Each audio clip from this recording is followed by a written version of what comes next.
ওই বয়সে আমি ছিলাম একটা বলদ। ও আমার থেকে ম্যাচিউরড, ওর বয়স হয়ে যাচ্ছে 10 থেকে 12। আমার ছেলে যেমন হঠাৎ করে বলছে, তুমি নাকি গান গাইছো, কই শোনাইলা না তো, শোনাও তো। কারণ ও তো জেনারেশন আলফা।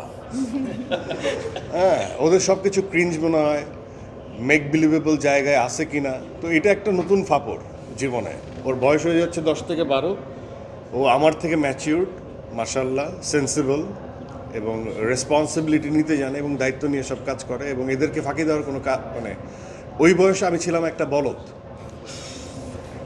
আর সে হচ্ছে, আমার কাছে ওদেরকে সুপার হিউম্যান লাগে। মাঝে মাঝে মনে হয় যে হাউ কাম এত ডাটা, এত রিসোর্সেস এদের মাথায়, এবং how come they are so smart, মানে how come they are so manageable, so mature, এবং সব দিক থেকে, এটা আল্লাহ বিল্লার দিক থেকে হোক আর সেন্সিবল কথার ক্ষেত্রে হোক।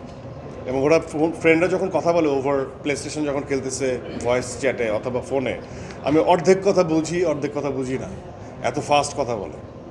অবশ্যই ইংরেজিতে, বাংলায় না।